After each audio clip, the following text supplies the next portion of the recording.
Cuando el Papa Benedicto XVI cumplió 93 años, por allá en el año 2020, el 16 de abril de ese año, su biógrafo, el también alemán Peter Sigwald, le dio como regalo una biografía del Papa, donde podemos leer que para Benedicto XVI la verdadera amenaza para la Iglesia lo constituye la dictadura de las ideologías mundiales que presentan un aspecto humanista. Reciban un cordial saludo, les habla el Padre Fernando Cárdenas desde aquí, desde la parroquia Nuestra Señora de la Salud en Chocontá.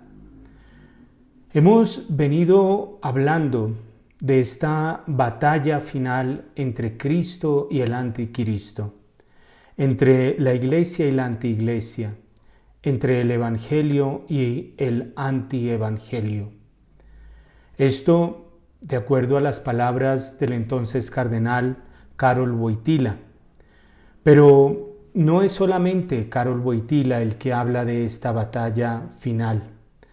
Lo recoge San Pablo y hemos venido hablando de lo que presenta él en la segunda carta a los tesalonicenses, los hechos, los acontecimientos que tienen que darse antes de la segunda venida de nuestro Señor Jesucristo. Él habla de una apostasía, de la manifestación del Hijo de la perdición del anticristo, pero que no se dará hasta que lo que él pone en griego el cajetón, es decir, el obstáculo, aquello que retiene la manifestación del anticristo, no sea removido. Pero también lo habla Benedicto XVI, también lo habla el cardenal Sará, cuando habla que en el matrimonio se está dando una batalla final contra Satanás, contra el demonio. Benedicto XVI, de acuerdo a su biógrafo Peter Sigwald, y así lo recoge en esta biografía que le entregó en ese cumpleaños, él dice que hace 100 años sería absurdo plantear la idea del matrimonio homosexual, pero que hoy día todo aquel que venga a señalar lo antinatural de esta idea, lo absurda que resulta esta idea, es inmediatamente censurado y excluido. Benedicto XVI dice lo siguiente, y lo cito textualmente: hoy queda socialmente excomulgado quien se oponga a ello, al matrimonio homosexual. Lo mismo vale para el aborto y para la fabricación de personas en el laboratorio. La sociedad moderna está formulando un credo anticristiano y castigará con la exclusión social a quien se resista a él. Es totalmente natural el temor a este poder espiritual del anticristo y se hace necesario realmente el auxilio de la oración de todo un episcopado y de toda la Iglesia para resistirlo. La manifestación de un credo anticristiano.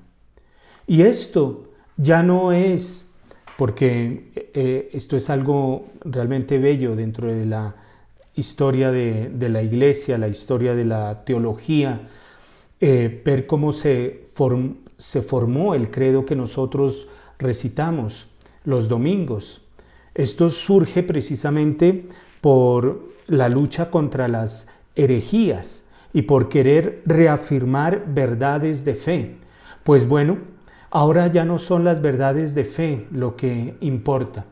Ahora ya no es lo que Dios haya hablado. Ahora lo que importa es lo que la sociedad quiera construir. Y Benedicto XVI dice que esta sociedad está construyendo un credo anticristiano, la lucha entre el Evangelio y el antievangelio. Y quien señale este credo, quien se oponga a este credo, es cancelado, expulsado, censurado, rechazado. La lucha entre la Iglesia y la antiiglesia. Y Benedicto XVI también menciona que resulta natural este temor hacia el poder espiritual del anticristo, la lucha entre Cristo y el anticristo. Son palabras y es realmente maravilloso y hay que darle gracias a Dios por esas palabras de los papas. Los papas han venido hablando de esto una y otra vez. Sin embargo, los papas muchas veces han quedado solos, malinterpretados, tergiversados, excluidos, rechazados por esta dictadura de las ideologías con un falso rostro humanista. Cuánta burla no sufrió Benedicto XVI. Inclusive él llegó a afirmar que pedía que sus escritos salieran, algunos de sus escritos salieran después de muerto, porque no quería irritar a la Iglesia alemana. Excluidos, atacados, excomulgados por este credo anticristiano que lo conforman las encuestas, que lo conforma una falsa mayoría, una mayoría que no acepta una voz discordante. Y para llegar a esta dictadura, para llegar a este credo anticristiano, y ya lo mencionaba en el anterior programa, lo repito aquí, Juan Manuel de Prada, este español, dice lo siguiente: todos los tiranos que en el mundo han sido para imponer sus designios han tratado de destruir los lazos de la tradición, pues saben que las personas desvinculadas se convierten en carne de ingeniería social. De ahí que siempre hayan combatido los vínculos vivos que mantienen a los hombres unidos en su origen y orientados hacia su fin, empezando por los lazos familiares, siguiendo por los políticos y terminando por los religiosos. Esto, los que estudian las sectas, por ejemplo, es algo que es una característica de un movimiento sectario, es alejar a la persona de su familia, es romper todo vínculo de lazos familiares, afectivos. ¿Para qué? Para poderlo moldear, manipular. Y esto es lo que hacen los tiranos, Juan Manuel de Prada. Romper la tradición, romper vínculos políticos, romper vínculos familiares para llegar a romper vínculos religiosos. Ahí, de hecho, para nadie es un secreto cómo este globalismo quiere eliminar toda tradición que una a las naciones. Cómo se ha formulado la famosa leyenda negra contra España. Cómo quieren romper ese vínculo que nos une a la madre patria, a España. Romper todos estos vínculos. Y lo están haciendo, ya lo hablábamos en el programa pasado, con el globalismo, con toda esta Agenda 2030, con todos estos fenómenos culturales que se están presentando, estas mezclas de pueblos totalmente discordantes, donde no hay ningún vínculo, no hay ninguna tradición que una. Romper esa tradición. ¿Para qué? Para que el ser humano sea manipulable, para que se pueda realizar esta obra de ingeniería social que los tiranos quieren. Y de ahí el valor de la tradición. Benedicto XVI, Joseph Ratzinger, escribió un libro que se llama La Iglesia, o lleva por título La Iglesia. Y allí dice él lo siguiente. Albert Camus, este francés, ha descrito la absurdidad de esta forma de libertad. Una libertad que viene a ser es una tiranía, es decir, este falso humanismo. Y Albert Camus, según Ratzinger, usaba la figura de este emperador Calígula. Calígula, este emperador que nombró cónsul a uno de sus caballos. Pues bueno, Calígula tenía todo a su disposición, era el emperador del Imperio Romano. Tenía todo a su disposición, pero cada cosa le resulta demasiado estrecha. En su loca ansiedad de tener siempre más y cosas más grandes, grita: quiero tener la luna, dadme la luna. Quería siempre más este hombre. No estaba satisfecho con nada, pero al mismo tiempo todo era estrecho para él. Y dice Benedicto XVI: mientras tanto, ha sido posible para nosotros tener la luna.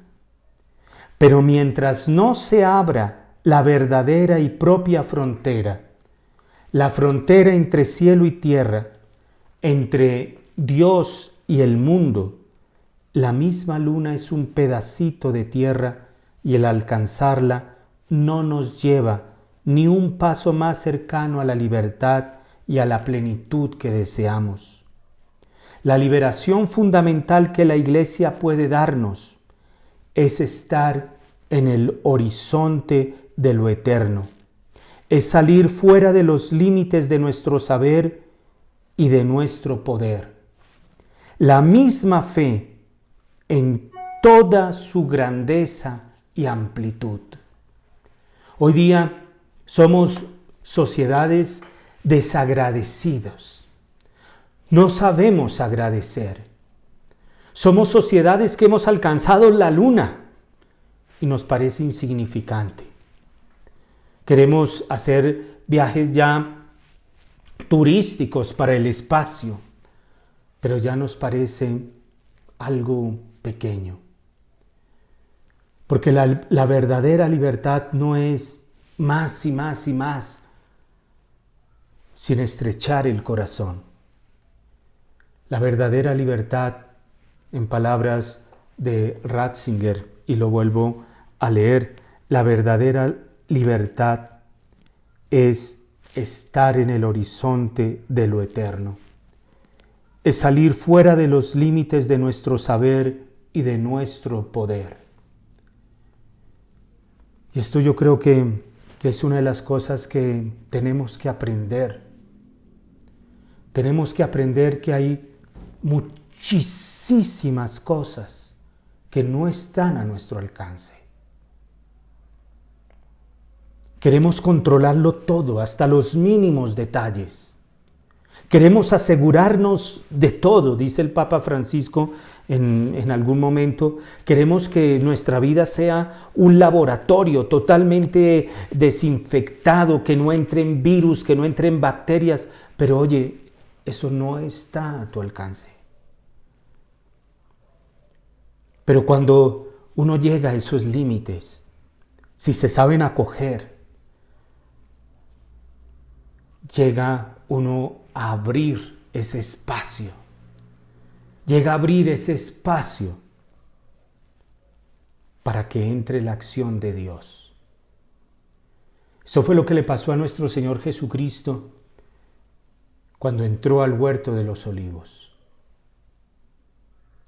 Verdadero Dios y verdadero hombre. Y el Evangelio dice, tenía temor y angustia. No llegó allá al huerto de los olivos diciendo yo puedo todo, yo soy el Hijo de Dios. No, llegó sintiendo temor y angustia, y una angustia extrema.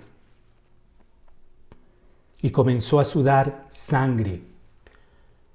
Médicamente, es probable que una persona comience a sudar sangre en un estado de extrema angustia. Y nuestro Señor lo pidió a Dios. Si es posible, aparta de mí este cáliz. No estaba a su alcance. No estaba en su poder. No podía. Este hombre, Hijo de Dios, segunda persona de la Santísima Trinidad, se postró 3 veces, dice el Evangelio, pidiendo, hay algo que no está a mi alcance. Si es posible, aparta de mí este cáliz. Se rindió. Y cuando se rinde, ahí llega el ángel que lo conforta. Y qué consuelo el que recibió, qué fortaleza la que recibió. Salió de ahí para recibir el beso de la traición. Salió de ahí para ser ajusticiado de la manera más vil, más injusta, calumniosamente.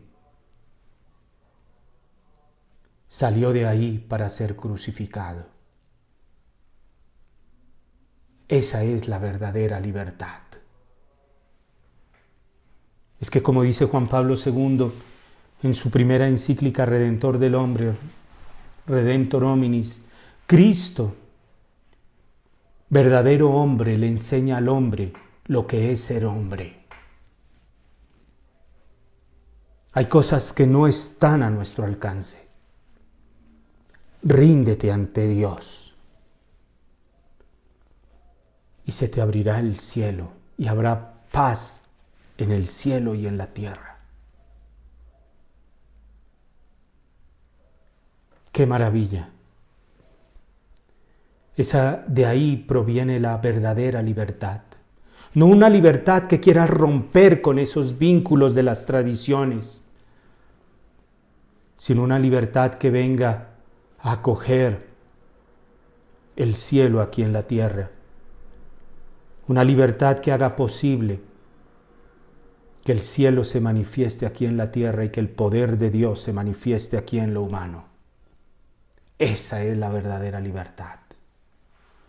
Y por eso necesitamos la tradición. Porque la tradición, y hoy parece que voy a hablar mucho de Benedicto XVI, la tradición, él cuando comenzó una serie de catequesis hablando sobre los apóstoles, así como el Papa Francisco ha venido hablando de, por ejemplo, de misioneros, de San Ignacio Loyola, este misionero que me encanta, pero que no recuerdo mucho el nombre que fue a China, que inclusive el gobierno chino le tiene aprecio hasta el día de hoy. Ha hablado de Pascal, escribió hace poco una carta sobre Pascal. Y Benedicto XVI en algunas catequesis habló sobre las figuras de los apóstoles. Bellísimo esa historia de los apóstoles. Es que esa es la historia que hay que volver a conocer y hay que volver a contarla. Es esa historia que nos une allá. Pero no es allá, un pasado que ya no vuelve, un pasado allá nostálgico, no.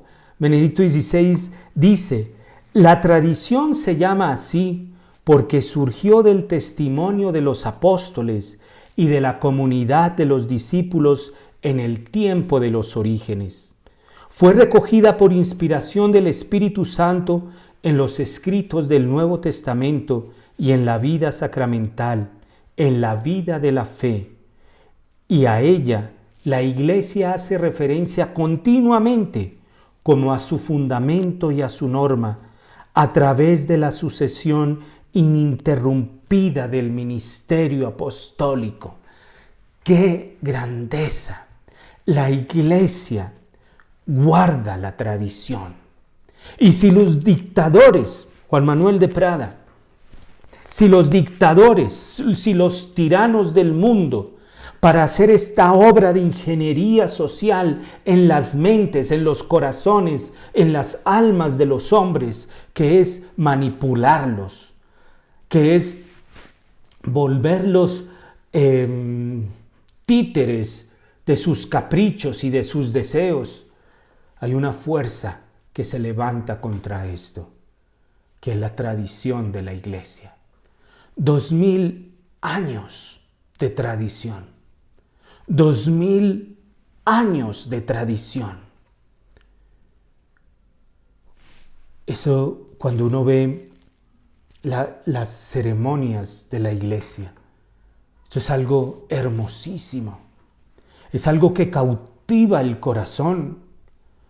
Cuando uno entra a una procesión, cuando uno entra a una catedral, cuando uno ve las obras de arte, 2000 años de tradición. La Iglesia no ha renunciado a los tiranos del mundo. Los tiranos del mundo han querido y quieren someter la Iglesia. Y la quieren someter precisamente rompiendo la tradición. Rompiendo esos vínculos familiares que nos unen entre nosotros, cristianos católicos. Rompiendo esos vínculos que nos unen con el Papa. Rompiendo esos vínculos que nos unen como nación con la Iglesia. Y la Iglesia se levanta contra estos poderes tiránicos, dictatoriales, despóticos, y se levanta con la fuerza de la tradición. Y allí Benedicto XVI pregunta lo siguiente: ¿quién actualizará la presencia salvífica del Señor mediante el ministerio de los apóstoles, jefes del Israel y a través de toda la vida del pueblo de la nueva alianza? La respuesta es clara: el Espíritu Santo. Esta permanente actualización, porque si vivimos de la tradición, no es para allá, para un pasado nostálgico y querer entonces hacer las cosas como por allá hace 2000 años se hacían. No, es una permanente actualización de la presencia activa de nuestro Señor Jesucristo. La tradición, esta tradición, miren la fuerza, y es que el demonio es astuto. El demonio es astuto, el demonio no pierde tiempo. El demonio no viene a perder tiempo, él es astuto. Él tiene muy bien definido su meta. Su meta es destruir. San Agustín dice, si fuera por el demonio, nos acabaría en milésimas de segundos. Él tiene muy clara su meta. Destruir. Nosotros tenemos esa misión de actualizar, de hacer presente a nuestro Señor Jesucristo. Y esa actualización de la presencia activa de nuestro Señor Jesucristo, obrada por el Espíritu Santo y expresada en la Iglesia a través del ministerio apostólico y la comunión fraterna, es lo que en sentido teológico se entiende con el término de tradición. La tradición entonces es la presencia activa de nuestro Señor Jesucristo en su pueblo. Y esto por obra del Espíritu Santo, y esa presencia es expresada en la Iglesia a través del ministerio apostólico y la comunión fraterna. Son dos cosas que el demonio sabe el valor de la tradición y por eso lo quiere destruir. Porque sabe que la tradición es lo que hace presente, actual a nuestro Señor Jesucristo y no quiere, no le interesa, no le conviene al demonio que esté presente nuestro Señor Jesucristo. ¿Cómo le va a convenir? ¿Cómo lo va a querer? La tradición no es la simple, miren, Ratzinger, ya era Benedicto XVI, esto en una audiencia del 26 de abril del 2006. La tradición no es la simple transmisión material de lo que fue donado al inicio a los apóstoles, no es la simple transmisión material, no es simplemente repetir, sino la presencia eficaz del Señor Jesús, crucificado y resucitado, que acompaña y guía mediante el Espíritu Santo a la comunidad reunida por Él. Ese es el valor de la tradición. Ese es el papel de la tradición, es la fuerza de la tradición. Y claro, esta dictadura de estas ideologías, con este credo anticristiano, no les interesa la presencia de nuestro Señor Jesucristo. No la quieren. Y no solamente que no la quieren, sino que buscan eliminarla. Y la quieren eliminar de varias maneras. Quieren eliminar, por ejemplo, ya lo he mencionado de alguna manera, esos vínculos que nos unen con España. Vínculos de fe, vínculos culturales, vínculos políticos. Quieren acabar con la comunión. Hay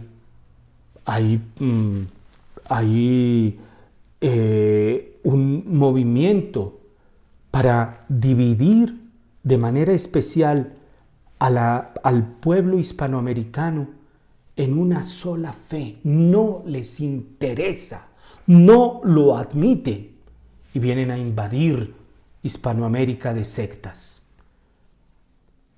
Y vienen, en muchos casos, la división de familias por estas sectas, los tiranos del mundo. La Iglesia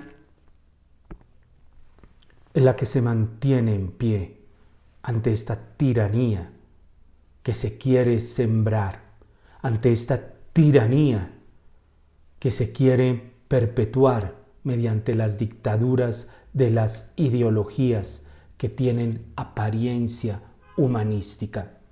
Benedicto XVI. Y así, por ejemplo, hay un pensador político, Alexis de Tocqueville. Él era francés, pero se fue a vivir en Estados Unidos del siglo XIX. Y él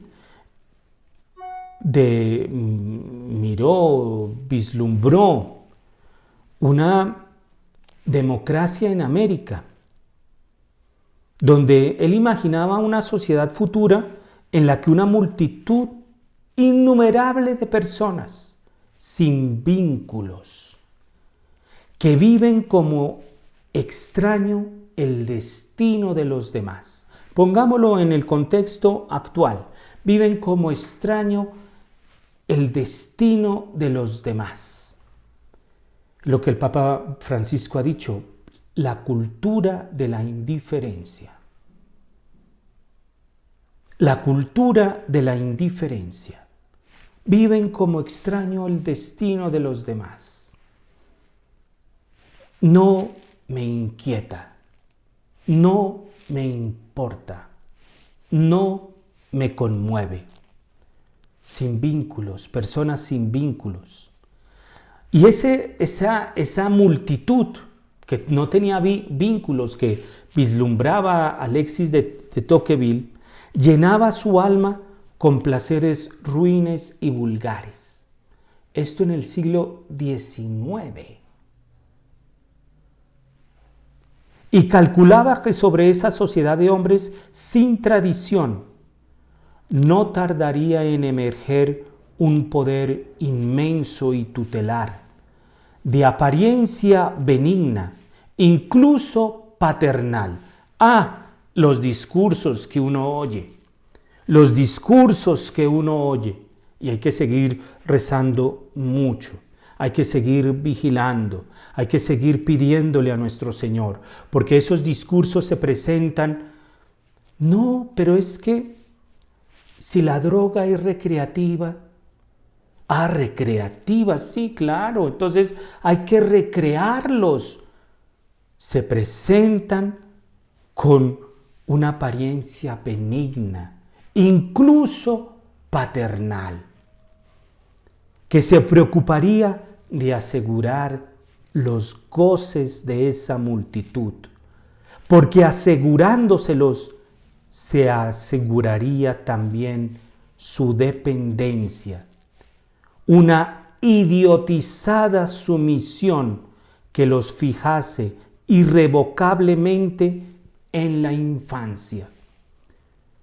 Y así entonces, facilitando estos placeres ruines y vulgares, consiguiendo que la multitud estuviera entretenida y gozosa, así el tirano podrá tomar entre sus manos a cada individuo y modelarlo a su antojo mediante un enjambre de leyes complicadas, minuciosas y uniformes, que no destruyen su voluntad al modo violento de los tiranos de antaño, sino que la ablandan, la someten, la dirigen, la debilitan y reducen a una voluntad gregaria que luego el tirano puede pastorear a su antojo. Es esta crisis en la masculinidad, crisis en la familia, estas dependencias a redes sociales, todos estos placeres ruines y vulgares. Ya recuerdo, imagínense, Alexis de Tocqueville en el siglo XIX. Mi papá espiritual, el padre Fernando Umaña, en ese momento estaba la parabólica. Estaba entrando la parabólica. Y él la llamaba la paradiabólica.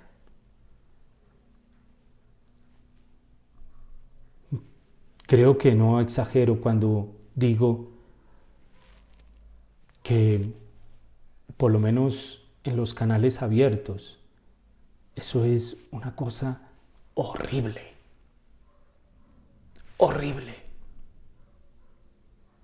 En algún momento, en un país lejano, una persona que ayudaba ahí a la casa, a atender la casa del sacerdote, todo el día viendo esa televisión. Todo el día hay unos programas, uno se levantó, el desayuno, esta persona que ayudaba con el televisor ahí prendido a todo volumen, entonces uno oía ahí el programa, regresaba uno a la comida, al almuerzo, lo mismo, regresaba uno a la cena y seguía. Y esto con una apariencia benigna, inclusive paternal. Yo los cuido, pero te estoy modelando y estoy generando una dependencia de ti. Esta visión de Alexis Tocqueville, pues creo que desafortunadamente, tristemente, se ha hecho realidad. Son esos tiranos que ya no nos mandan a las cárceles, no, sino que dan una televisión horrible, que dan unos espectáculos grotescos, ruines, bajos, inmorales. Y yo creo que el demonio sabe para dónde quiere apuntar. Y yo creo que se está haciendo la tarea. Yo creo que se está haciendo la tarea. Es inmoral lo que estamos viendo. Son los grilletes modernos de la esclavitud a esos tiranos de estas dictaduras, de las ideologías que se disfrazan con un falso humanismo y que, repito, Benedicto XVI afirma que constituye la gran amenaza contra la Iglesia.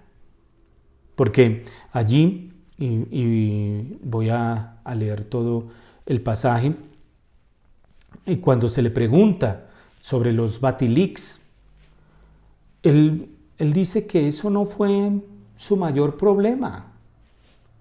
Y ahí es cuando él dice, la verdadera amenaza para la Iglesia no reside en esas cuestiones de los Batilics. La verdadera amenaza para la Iglesia reside en la dictadura mundial de ideologías aparentemente humanistas.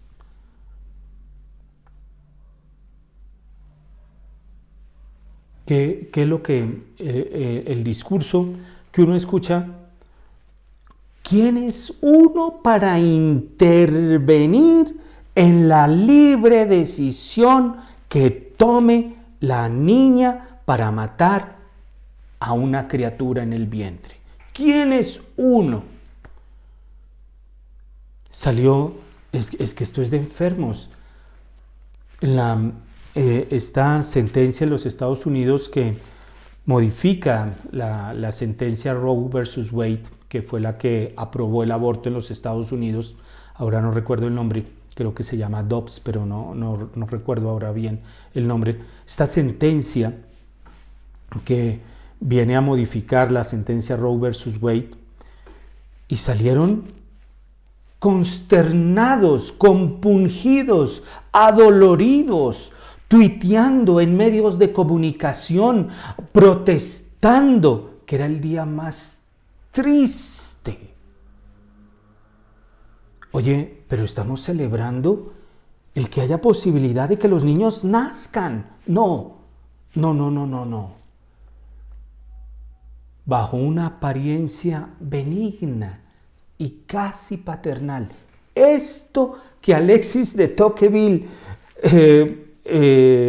mencionaba, y él que vivió en Estados Unidos en el siglo XIX, no sé dónde vio eso, no sé si en Washington, en la Casa Blanca, no sé, pero bueno, dejemos ahí. Pero lo vio, y no es algo que uno diga, no, está exagerando, qué exageración, qué mente tan divagadora. No. Es que se ha hecho realidad esta visión. Y ha vuelto a los hombres desvinculados, sin tradición, enfangados en sus pasatiempos, abyectos, orgullosos. Y esto resulta con los pueblos que no tienen tradición, que no conocen la tradición, que se dejan arrebatar los bienes espirituales. El lobo entró y se robó los bienes espirituales. La corrupción que viene entrando es por las puertas de los caprichos, de los deseos, de la sensiblería. Es algo grotesco lo que estamos viendo. Y el camino es volver a conocer nuestra tradición. Esa tradición hermosa, esa tradición que se manifiesta en grandes hombres, en hombres que no han claudicado ante estos tiranos del mundo. Recuerdo ahora a la Madre Teresa de Calcuta. Ella estaba pidiendo limosna.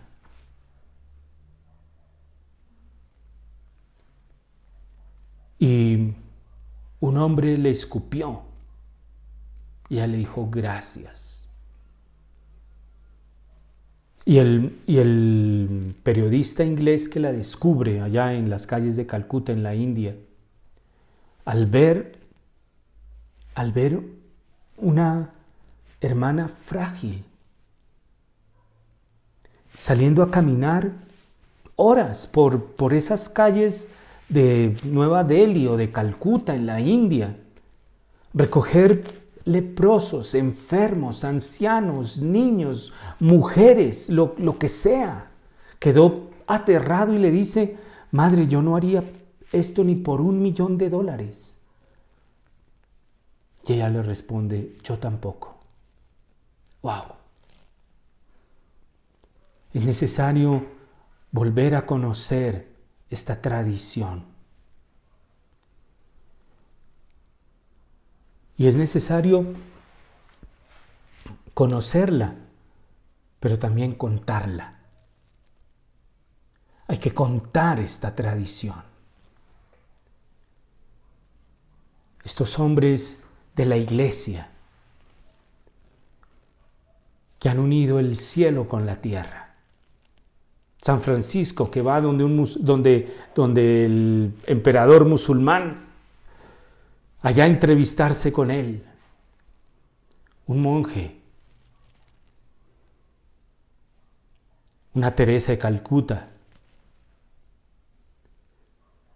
Una Teresa de Calcuta, una Santa Teresa de Ávila. Porque es necesario volver a fijarnos en esa estrella polar que viene a iluminar y guiar todo nuestro camino. Esa estrella polar es la santidad. Es esa estrella polar la que debemos buscar.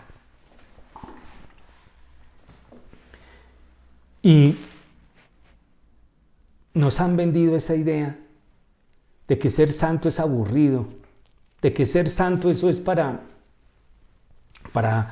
gente escogida. Y claro, de alguna manera algunos libros que narran la historia de los santos pues ha ayudado a crear esas leyendas. Sí, hay que reconocerlo.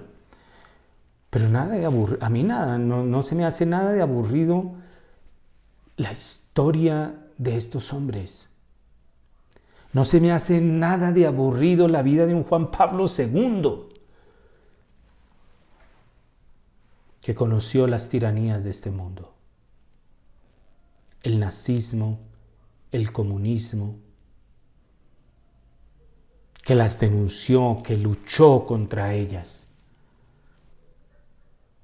Un hombre, y aquí Benedicto XVI dice que es necesario realmente el auxilio de la oración. Hombres que no tuvieron miedo a orar. A Juan Pablo II, el cardenal, el secretario privado de él, Divinsky, bueno, no sé cómo se pronuncia, pero él dice que en algunas enunciaturas tenían que como que esconderle dónde quedaba la capilla en la nunciatura. La nunciatura es el lugar donde reside el representante del Papa en algún país. Es el embajador del Papa en un país. Y pues tienen una capilla. Y cuando iba Juan Pablo II, pues tenían que cerrar la capilla. Porque en algunos viajes se perdía Juan Pablo II y lo encontraban en el piso rezando en forma de cruz. por horas y atrasaba todo el itinerario del viaje. Hombres que no tenían miedo a orar. Uno veía a Juan Pablo II en esos viajes que hacía, inclusive ya enfermo, en el papamóvil, con el rosario rezando. No tenía miedo a orar. Esa oración, ¿acaso esa oración en mucho no influyó para que cayera el muro de Berlín? Sin una bala, se enfrentó a esa fuerza espiritual del anticristo y lo venció. Lo venció. Fue a Polonia. Su primer viaje apostólico fue a Polonia. Y estuvo allí con los mismos que lo perseguían, que lo espiaban, con los mismos que quisieron dividirlo con el primado, el que falleció cuando le hicieron el atentado, no recuerdo ahora el nombre de él, Wyszynski. Los querían separar, romper esa comunión fraterna. Romper esa comunión fraterna, esas dictaduras de estas ideologías modernas. Cuánto mal no han hecho a las familias. No dejes que tu familia se divida. Ora por tu familia. Ora con los tuyos. Los esposos tienen una fuerza por el sacramento. Úsenla. Usen esa fuerza que les da el sacramento. Estamos en una batalla. En una batalla, decía Karol Wojtyla, una batalla final, una batalla, decía él, que él pensaba que una parte mayoritaria del grupo católico americano no tenía ni idea de qué consiste esto. Pues bueno, pongamos luces, porque sí, estamos en una batalla, eso lo sabemos. Estamos en una batalla que nunca antes la humanidad había conocido. Una batalla dura, difícil, pero es una batalla que se puede ganar. Con Cristo lo tenemos ganado. El camino no es fácil, pero con Cristo lo ganamos. Con Cristo somos más que vencedores. Con Cristo lo podemos todo. Con Cristo lo podemos todo. Miren ustedes, por ejemplo, esas historias que uno ha escuchado de un sacerdote en Alemania, en la Alemania de Adolfo Hitler. Él supo que Adolfo Hitler iba a llegar a su pueblo a dar un discurso. Y bueno, y antes de llegar Hitler, sin que nadie supiera, él comenzó a rezar el rosario. Y llegó Hitler y no pudo dar ningún discurso, le tocó devolverse. En la guerra de Serbia contra Croacia, no pudieron bombardear Medjugorje. No pudieron. Los cielos se nublaban, aparecían figuras que no conocían, se desviaban, se perdían. No pudieron. Ali Akka, el turco este que quiso matar a Juan Pablo II, cuando Juan Pablo II llegó allá a la cárcel a visitarlo y a perdonarlo, la primera pregunta que le hizo fue: ¿por qué no lo maté? No pudo matarlo. No pudo matarlo. La oración San Agustín decía, la oración es la omnipotencia del hombre y la impotencia de Dios. La oración es lo que cambia todo. Y esto lo enseñó Nuestra Señora en Fátima. Recen el rosario. Recen el rosario. Es un tiempo para rezar y mucho. Pero entonces el Padre me está pidiendo que me quede en la capilla todo el tiempo. Yo no puedo porque trabajo, no tengo tiempo, tengo que atender los niños, tengo que atender el hogar, No te estoy diciendo eso. Todo es oración. No hay nada que te aleje de la oración. Al comenzar el día, ofrece el día. Si te sale algo mal, pues ofrécelo. Y estas cosas que a uno le pasan, ¿no? Este programa he tratado de grabarlo yo no sé cuántas veces y no había podido porque el sonido, porque llegaba alguien, porque, bueno, no podía, por alguna razón u otra, no podía. Fui a celebrar misa y en la misa me llegó este pensamiento. Ofrécelo. Señor, no pude. No pude. Lo que leíamos de Ratzinger. Acabar con esas pretensiones de saberlo todo, de poderlo todo, de conseguirlo todo. Así es la manera como Dios se hace presente.